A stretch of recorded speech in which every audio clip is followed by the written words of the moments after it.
Hello everyone, आज मैं बनाने वाली हूँ पोहे। ये बनाने में आसान और खाने में बहुत ही टेस्टी लगते हैं। इंडिया में pohe traditionally and widely preferred breakfast recipe है।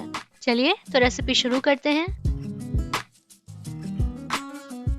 एक पैन को मीडियम फ्लेम पे रख देंगे और उसमें 2 टेबलस्पून ऑयल डाल देंगे। ऑयल गर्म हो जाने के बाद इसमें मूंगफली के दाने डाल के इन्हें फ्राई कर लेंगे। ये फ्राई हो गए हैं, इन्हें पैन से निकाल लेंगे। अब सेम पैन में एक कटा हुआ आलू डाल के इसे क्रिस्पी होने तक फ्राई कर लेंगे। ये फ्राई हो गए हैं, इन्हें पैन से निकाल लेंगे। अब सेम पैन में हाफ टी स्पून हींग, 1 टेबलस्पून राई, करी पत्ता, 1 सूखी लाल मिर्च डाल के इन्हें फ्राई कर लेंगे।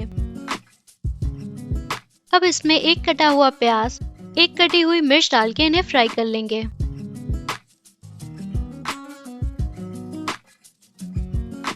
अब इसमें एक कटा हुआ टमाटर, मटर, कॉर्न डाल के इसे चला लेंगे।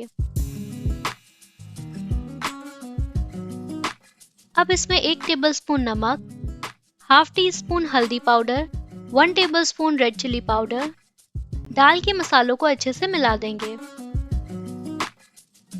पैन को लिड से कवर करके टमाटर के सॉफ्ट होने तक इसे पका लेंगे।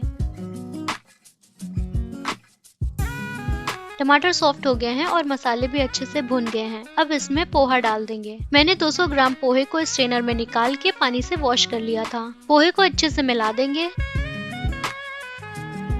अब इसके ऊपर थोड़ा सा पानी डाल करके पैन को लिड से कवर कर देंगे और इसे लो फ्लेम पे 2 मिनट के लिए पकने देंगे। अब इसमें फ्राई किए हुए आलू और मूंगफली डाल के इन्हें मिला देंगे।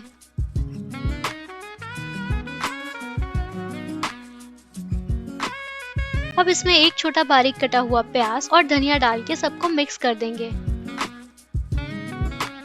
और ये गर्मा गर्म पोहे बन गए हैं। इसके ऊपर अनार के दाने, सेव डाल के गर्मा गर्म सर्व करें।